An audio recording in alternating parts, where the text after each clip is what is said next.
Bismillahirrahmanirrahim. Assalamualaikum warahmatullahi wabarakatuh. Hari Rabu hari ini. Ya, hari ini hari Rabu, Ayanda. Ya, hari ini hari Rabu kami berkumpul di Pagun Piasau seperti biasa.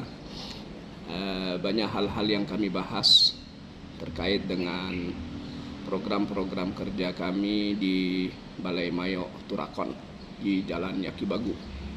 Ya, salah satunya yang kami bahas adalah etika adab dalam menyambut tamu. Itu dikupas tuntas hari ini sama Ayahanda Amiril Pangeran Haji Muhtar Basri Idris. Juga berbincang-bincang dengan Ayahanda Haji Pangeran Haji Hamsayanggu terkait dengan kekerabatan antara Kesultanan Bugis dan Kerajaan Tidung Tarakan. Tentunya banyak hal yang patut kita gali, kita kaji lebih dalam terkait sejarah kekerabatan yang luar biasa ini. Makanya kita tidak heran DNA-nya Amiril Haji Muhtar Basri Idris dan DNA-nya Haji Pangeran Haji Hamsayanggu ini seolah-olah mampu berkomunikasi lintas dimensi, sehingga tanpa dinyana, tanpa direncanakan, itu persahabatan mereka berdua itu terjalin.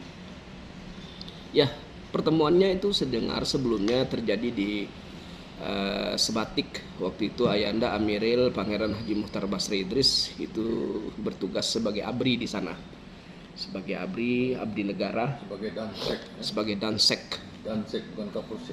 Ya, sebagai dansek di Sebatik.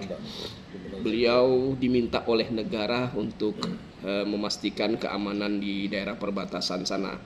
Nah, di lain sisi Haji Pangeran Haji Hamsayanggu adalah seorang pengusaha yang ulet.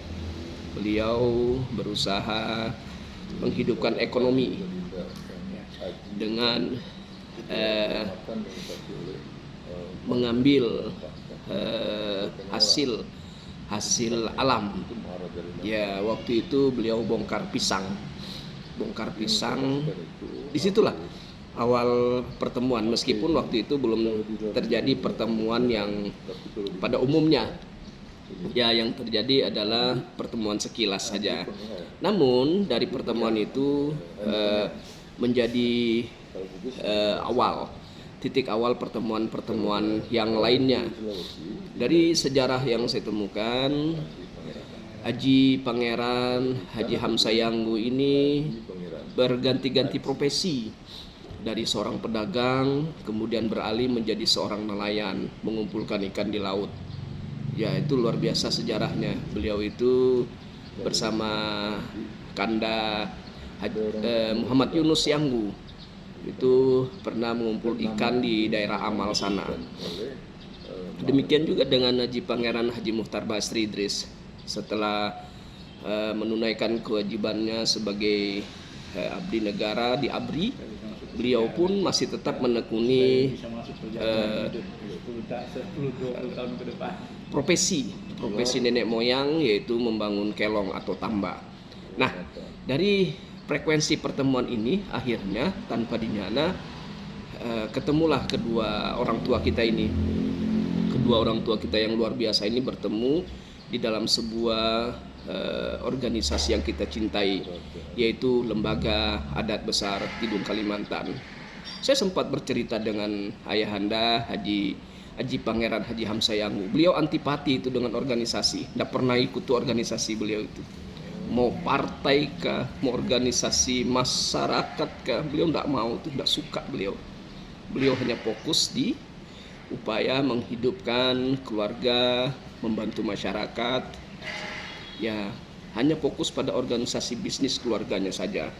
Sehingga 36 tahun berjalan, beliau mampu memberi manfaat yang besar sekali bagi keluarganya dan tentunya dapat dinikmati oleh masyarakat Pagun Taka.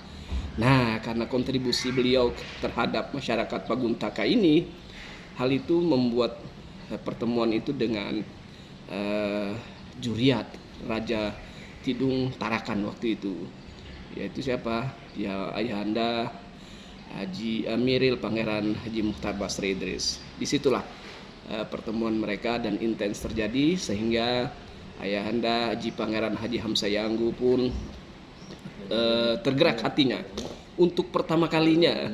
Ya, untuk pertama kalinya Haji Pangeran Haji Hamzah Yanggu ini mau dan tertarik dengan visi dan misi Lembaga Adat Besar Tidung Kalimantan. Ya, beliau menyadari dan mendapat pencerahan bahwa ternyata ada organisasi masyarakat yang mampu menganulir semua apa yang ada di benak beliau, yaitu memberi manfaat kepada orang lain sebanyak-banyaknya. Ya, beliau meyakini bahwa dalam berorganisasi itu pantang bagi beliau untuk mencari hidup di organisasi. Karena prinsip Ayahanda Haji Pangeran Haji Hamzah Yanggu, bagaimana kita bisa menghidupkan organisasi sehingga ketika organisasi itu berjalan, dia akan menjadi mesin yang bisa memberi manfaat bagi orang lain. Nah, ini akan panjang kita bahas, akan banyak yang kita kupas, nanti akan kita sambung di video-video yang lain. Demikian, silakan follow akun kami untuk mengetahui informasi-informasi terpenting terkait Lembaga Adat Besar Tidung Kalimantan, dan tolong doakan kami.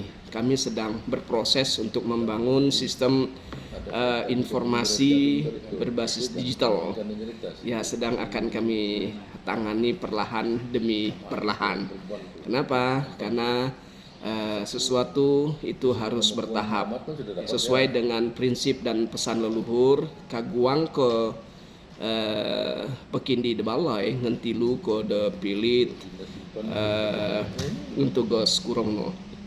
Demikian, wallahu muafiq ila aqwamit thariq, nun wal qalami wa ma yasturun, mako betungkat da adat malong begampinda sejarah. Wallahu musta'an. Assalamualaikum warahmatullahi wabarakatuh.